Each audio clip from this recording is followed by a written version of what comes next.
So now, ladies and gentlemen, live and in colour, it's Mr. Wayne Lovejuice.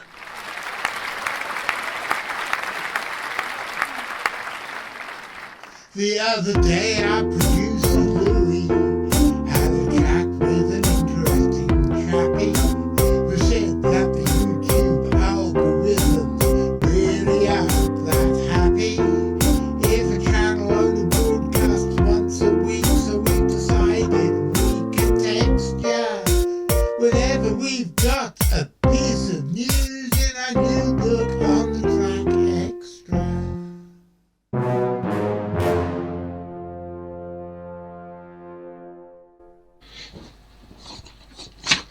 Well, ladies and gentlemen, Richard Freeman and I have a lot in common. But one of the most important things we have in common is we are both book freaks, or bibliophiles, as the proper term is. And every time Richard's here, nearly, we do book reviews. And I set Richard loose in the CFZ library, which, if you look upstairs in the library, is actually quite a nice, relaxing, tidy and edifying place now. So I set Richard loose in the CFZ library and asked him to choose 3 books, and then he and I, between us, review them. So, Richard, my dear boy, you and Archie are going to review the first one. What is it? It's Graham J. McEwin's Sea Serpents, Sailors and Sceptics. Say that 5 times fast after you've drunk 10 pints. Now, Graham J. McEwin was the guy that wrote the excellent Mystery Animals of Great Britain and Ireland. And this book, this one's missing its dust sheet, but my copy's got the dust sheet on it, and it's got a beautiful moody sea, and then in the distance a head and neck rearing up out of the waves. And then when you flip it on the back, there's lots and lots of heads and necks. So it's a really nice dust sheet. Don't know what's happened to the dust sheet on this one, but it covers a lot of the same ground as In the Wake of the Sea Serpents by Bernard Heuvelmans, but it's a much later book. Wake of the Sea Serpents was written in the 1960s. This was first published in 1978, and I got this first as a kid, and I read it long before I read Heuvelmans, because Heuvelmans was quite hard to get hold of. I didn't get hold of that till I was well into my 20s. But it looks at sea serpent sightings from the 19th century all the way through to the 20th century, and it examines Heuvelmans' various categories, most of which I don't actually agree with. It looks at all of the classic sea serpent sightings, and then it goes into rarer things that you don't hear about so often. There's a whole chapter called Other Curiosities, where they deal with giant squid, the Florida giant penguin hoax, Stella's sea cow, the capture of a mermaid in Scotland.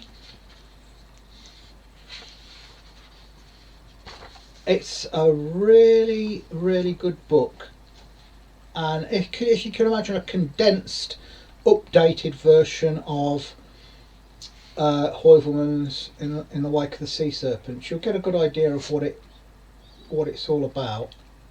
And it looks at things like the pseudo-plesiosaurs, the rotting carcasses of basking sharks, and it looks at things like the oarfish, which really is not a very good analogue for a sea serpent at all.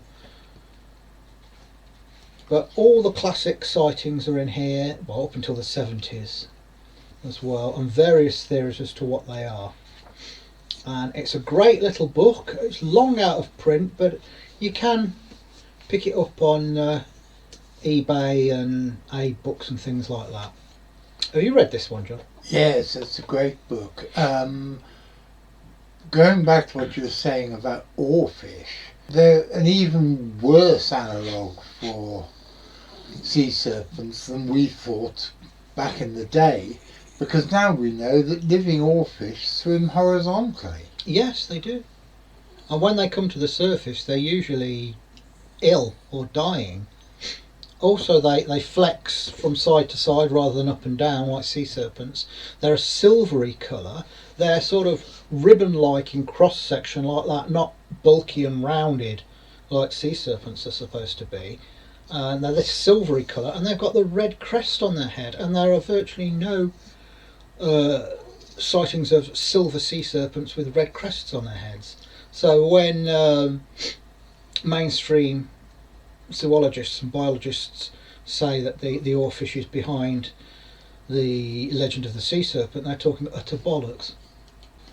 So, Richard, when you talk about a mermaid in Scotland, is that the one that is dead and buried underneath a football pitch? No, you're confusing three different stories here.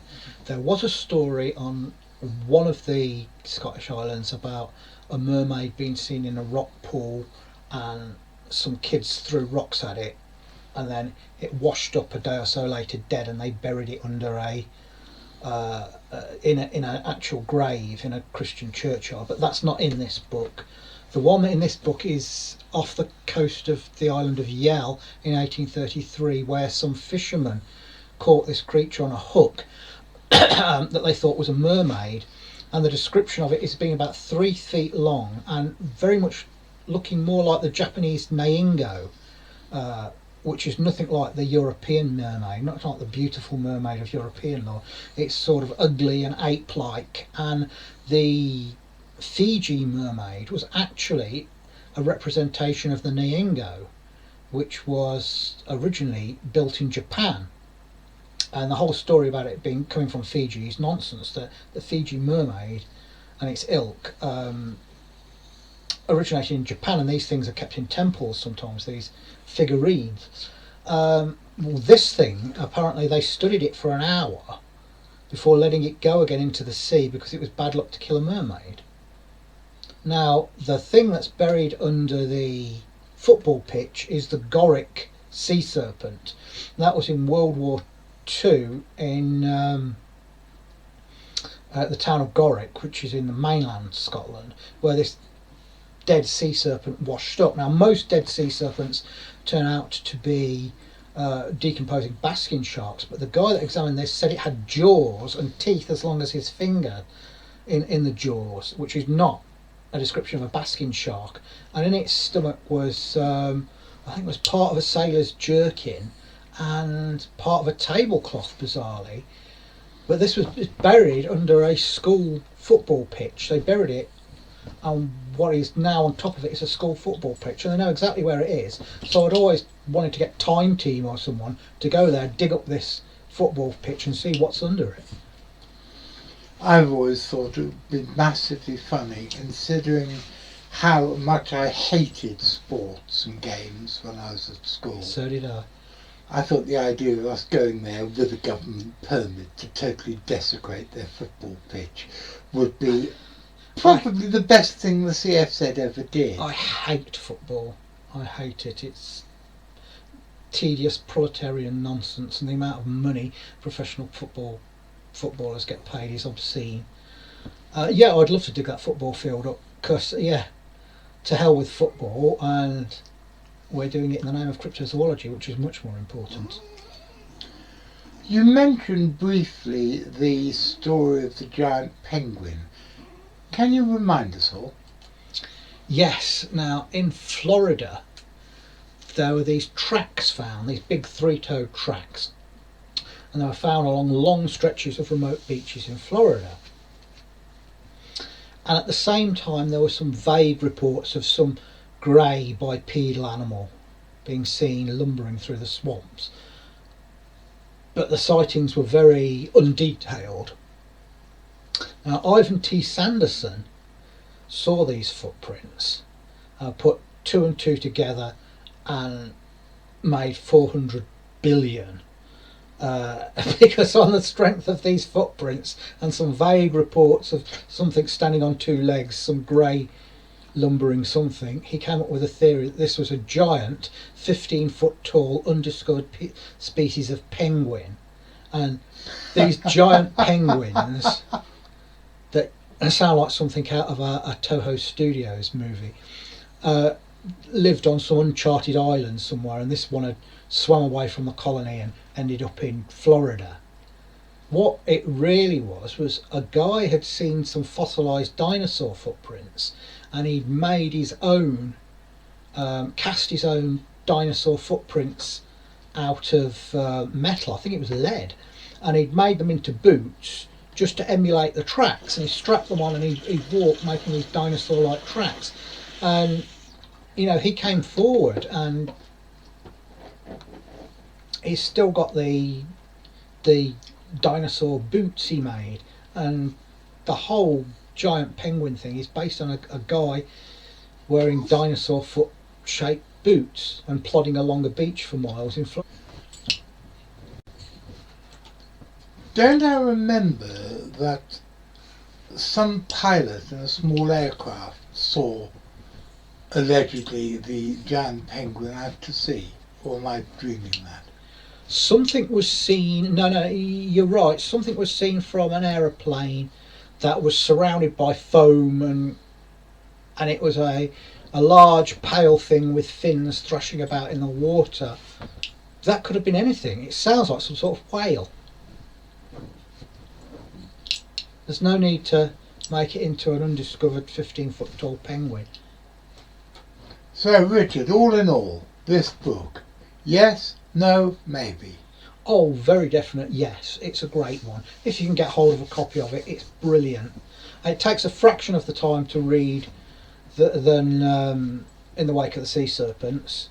So if you want sort of like a praised version of In the Wake of the Sea Serpents that's slightly more up to date, that's Graham J. McEwin's Sea Serpents, Sailors and Sceptics.